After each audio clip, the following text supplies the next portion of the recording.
नमस्कार, जय माता दी। आज हम मंदिरों पर बात करेंगे। बड़े बड़े मंदिर बन रहे हैं, बड़े बड़े नेता उसका लोकार्पण कर रहे हैं, लेकिन क्या कभी किसी ने सोचा है कि वहाँ पे इतना दान आता है कि करोड़ों की संख्या में दान आता है, लेकिन उस पर कोई टैक्स नहीं है। पंडितों के पास 4-4 गाड़ियाँ हैं, क्यों मंदिरों पर टैक्स क्यों नहीं है? वो भी तो आखिर जनता का ही पैसा है। मंदिरों पर टैक्स लगना चाहिए, बिल्कुल लगना चाहिए। मैं नहीं कहती वो टैक्स का कोई कार्य नहीं होना चाहिए। उस टैक्स पर वहाँ बाहर बैठने जो फूल की दुकान वाले हैं, जो छोटी छोटी दुकान वाले हैं, जो अपना गुजारा करते हैं, उनके लिए आप घर बनाइए, उनके बच्चों के लिए आप स्कूल बनाइए, वहाँ पर सड़क बनाइए। सिर्फ मंदिर का पैसा पंडितों के लिए नहीं होता है। वो खाते हैं, पीते हैं, 4-4 गाड़ियाँ खरीदते हैं, उनके बच्चे अच्छे अच्छे स्कूलों में पढ़ते हैं, लेकिन वहाँ की जो गरीब जनता है, जो गरीब आबादी है, जो गरीब तबका है, वो तो अपना वैसे ही जीवन जी रहा है जैसे पहले जीता था। तो मैं कहूँगी कि ऐसे मंदिर किसी काम के नहीं है। भगवान ने नहीं कहा हमें कुछ दो, क्योंकि उसने तो खुद दुनिया बनाई है। उसे क्या चाहिए? श्रद्धा, भक्ति और भावना के अलावा भगवान को कुछ भी नहीं चाहिए।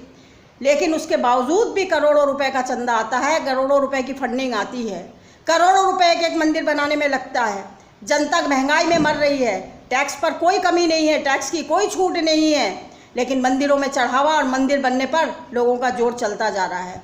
हम समाज में हिंदुत्व की बात करते हैं, सनातन की बात करते हैं, लेकिन सबसे बड़ा हमें कुछ भी नहीं चाहिए। घर में घुसे हुए आतंकियों से हमें बचाइए, सबसे पहले उसे सुरक्षा मुहैया कराइए, क्योंकि घर में जो आतंक छुपा हुआ है, हमारे देश के अंदर सफ़ेद पोश जो आतंकवादी है, उनसे हमें सुरक्षा चाहिए। हमें नहीं चाहिए कि हम बाहर के आतंकियों से कैसे निपटेंगे। आज कश्मीर का मुद्दा है, कश्मीर में आज फिर आतंकवाद शुरू होने लगा है। कश्मीर में तो शांति बहाल होनी चाहिए। किसी एक महान नेताजी ने कह दिया कांग्रेस के कि अरे मोदी जी का कश्मीर है। भाई, कश्मीर मोदी जी का कब से हो गया? कश्मीर तो हिंदुस्तान की धरोहर है, मोदी जी ने उस पर काम किया है। पवन खेड़ा जी, जब 70 साल पहले ये सब कुछ राज आपके हाथ में था, तब आपने इस कश्मीर को कश्मीर क्यों नहीं बनाया? आज आप कश्मीर की बात करते हैं। अरे आपको बात करना है तो महंगाई पर करिए, आपको बात करना है तो रोजगार पर करिए। राहुल जी जो मोहब्बत की दुकान खोल कर रखे हैं ना, तो उस मोहब्बत की बात कीजिए। आतंक मत फैलाइए, लोगों के अंत को भ्रमित मत कीजिए। वोट लीजिए, जरूर लीजिए, आपका अधिकार है वोट लेना और जनता का अधिकार है वोट देना, लेकिन जनता को जागरूक होना बहुत ज़रूरी है।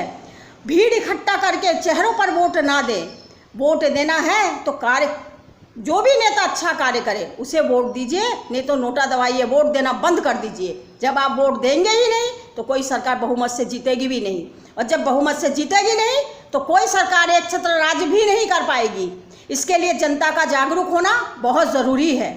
और मैं बार बार एक ही चीज़ कहती हूँ, मेरी आवाज़ बनिए। मुझे लाइक, शेयर, सब्सक्राइब कुछ नहीं चाहिए, लेकिन मेरी आवाज़ तो बनिए। आपकी आवाज़ हूँ मैं। आज जो कष्ट मैं झेल रही हूँ, वही कष्ट आप भी झेल रहे हैं। मेहनत करते हैं, लेकिन मेहनत का फल नहीं है आपके पास, तो कम से कम उस पर आवाज़ तो उठाइए। सरकार से अपना अधिकार तो मांगिए, सरकार से अपना हक मांगिए, अधिकार मांगिए। मीटरों के बिल, किसी का बिल किसी के मोबाइल में आ रहा है, इस पर बोलिए। मीटर लगना, ये जो नया मीटर लगा उस पर आवाज़ उठाइए।